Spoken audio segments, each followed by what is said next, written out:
We have just come out of the press conference in which Tim Mayer announced his candidacy to become president of the FIA Forward campaign, as he calls it. We're here at Whittlebury Hall, just outside Silverstone, early Friday morning. Big news, John. What did you make of Tim Mayer's proposals, his idea, his sell for becoming FIA president? Very interesting. It was a 45-minute press conference. So, 25 minutes, I think, of him kind of talking, laying out what he wants to see. And there was a kind of a dual approach here. One aspect was, his vision for the future. He's talked about a promise of professionalism, of earning trust, a focus on grassroots motorsport and real governance, he says, based on values. But amid this promise of change he wants to make, also kind of a sense of frustration about what's happened under Mohammed Ben Sulayem. He says he, very welcomed the approach that Mohammed had when he came in. Talks about transparency and good governance, but he says it wasn't seen through. It didn't happen. He made reference to that. The delivery has failed, and he talked many times about this all being what we see outside is an illusion. He says an illusion of leadership, an illusion of inclusion, and an illusion of financial turnaround. So he's obviously very frustrated with what he sees the FIA is at the moment, and he wants to make big change going forward. And we had the chance to speak to Tim Mayer directly after the press conference to get a little bit more for fans of the race about how he will lead, what he plans to do, just to understand his messaging and actually what a Tim Mayer FIA presidency might look like. You mentioned that Mohammed Ben Sulayem stood on the right things, transparency, etc., some crossover with what you're talking about. Yes. Why do you think there was such a change between what he stood on and what's actually transpired? Well, that is, in fact, the great question that a lot of us are asking. I think there are a lot of people that supported Mohammed who regret it in hindsight. He said all the right things. Support for member clubs, particularly the smaller clubs in underserved regions. Support for the transparency, support for good governance, support for leadership in terms of bringing in new blood into the leadership of the FIA in terms of the organization. So all of that was a good message. But that leadership that he brought in, he's also pushed out. The transparency he said he was going to bring in, he's redirected. We've, in fact, had Senate members who've been pushed out when they dared to exercise their ethics and financial oversight responsibilities. So this is what he ran on. This is what he's delivered. It's miles apart. You used some very powerful phrases about it, a reign of terror, dissent is punished, illusion of transparency. These are very sort of strong terms. So just how bad has it got in terms of the way the FIA is working internally, and what would another term of that mean in terms of the corrosive effect in the way the FIA works? I think that word corrosive is ideal for this situation. It's not a single blow to the organization. It's death by 1,000 paper cuts. And I think that's the problem, is that the FIA needs to be a respected organization, a well-led organization, well-managed organization, where a vision is articulated, where people are given the chance to execute on that vision, and people are encouraged to come to work every day. So I think that's the thing that I see is worst at the moment.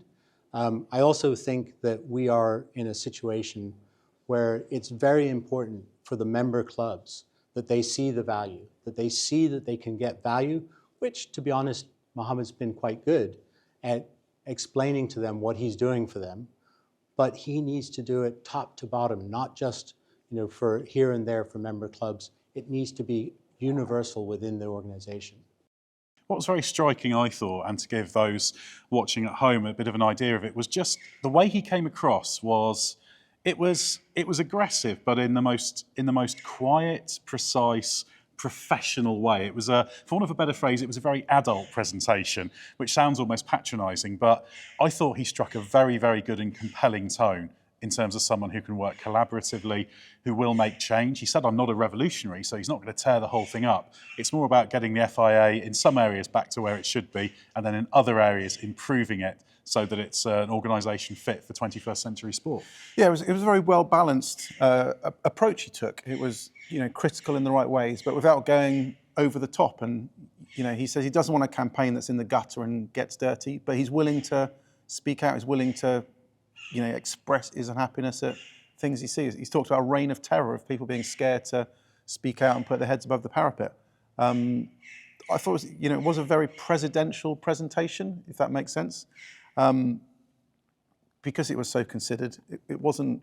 He didn't pause. He was given some difficult questions about various elements, but everything was asked.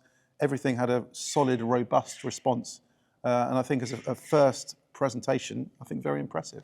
Yeah, I think what really captured people was he had just a great command of what the FIA does. He talked about the mobility side as well, which is of less interest to viewers of the race, but it's a big part of the FIA's job. In fact, it's the majority of the FIA's work. Sport is a smaller component of it, but it's the one we're really interested in. But he's a detail man with a vast amount of experience all over the world. He's put in the hours as volunteer. He said the amount of work and time he's given to the FIA over the years. It's always bad to think about just how much he's done, but he's someone who has done the heavy lifting, who has been there, done that in a variety of areas, which does make him very, very well qualified to launch this bid. Yeah, I think for most of us, and maybe most of the race readers, we know him as the son of Teddy Mayer. We know him as a former chief F1 steward. Very, very experienced steward, but he's worked at all levels of motor racing. He talked about being in race control in Brazil at some meetings and having to sort wires out at midnight just to keep the race meeting going. He talked of being in Africa and speaking to a FIA member saying our biggest problem is finding $5 to pay bus fares to get marshals to the racetrack. So he understands all the different layers. And I think that vast experience is something that FIA member clubs will be open to, because he's got to go out there. Now he's got to try and win those votes. Well, that's the thing, isn't it? This is the real world, and to win this election, it's going to take a lot. So as a candidate, very, very credible, knows a lot of people. But then there's the question of, does he have the financial might to do it, because it's an expensive business? And also that key thing, the presidential list of all those roles you need to fill from people from all different parts of the world. You need to get all of those people to stick their head above the parapet and support it for this to actually gain momentum. Yeah, now's the difficult task, and he admits it's difficult. He admits the cards are stacked against him. We know the FIA statutes and the way the election runs makes it very difficult for anyone to get rid of the incumbent. So, Mohammed Ben Sulayem is the favourite to win it, but it doesn't mean it's impossible to beat him. Now he needs to go out there. He needs to be, run it like a president chases an election victory. He needs to go to all the individual member clubs. He needs to tell them what he's doing. He needs them to see and share the vision that he has going forwards. But he's under no illusion. This isn't easy. This is not going to be a walk in the park. This is going to be 5 months of really difficult work. But some key supporters as well. He talked about the support of the RAC and David Richards, so that the UK side's behind him. And he'll have plenty of others lined up. And I imagine he'll have spoken to people who say, yeah, we'll fall in behind you once we see you've got the necessary support. So that's what this is a game of now, isn't it? It's all that work in the background. And who are the people that will stick their head above the parapet, take the risks, and then persuade the others who think, yeah, I like this, but don't want to shoot myself in the foot, to actually go public. Yeah, there's a very different world that exists in elections, because parties can come forward and say, yeah, we're supporting one candidate, and then when they go to the voting booth, make a completely different decision. So this is the game that will now be played. There will be people who maybe don't want to come out in public and support, but will have their own opinions. But he needs to put a presidential list together. These are the 10 people who will be aligned with him. They include the Deputy President for Mobility, the Deputy President for Sport, the Senate members. So all these people now need to be put in place. And once they're in place, their head is above the parapet. They will be publicly known to Ben Sulayem and his side of the camp. And then we'll see where things go. We'll see where the support is and see where the breadth of support is as well. I would say he's got a good chance of getting that presidential list together, which is the prerequisite of this going forward. Do you think he can win this election, though? I think it's very, very difficult for anyone to challenge the incumbent in an election. And for all the criticisms that Mohammed Ben Sulayem has about the way things are being run, we saw in the General Assemblies in Macau the controversial changes to the rules regarding the election, 80% support for something when, the Austrian club had come out criticising it and urging people to delay and think longer. So Mohammed does have a great deal of support. So this isn't a case of Mohammed Ben Sulayem being on the ropes and a challenger coming in and it's a walk in the park. It's going to be very difficult. It's going to be a long election campaign, and probably, I think, maybe even a lot more intense than we've had in the previous 2 or 3 elections we've had.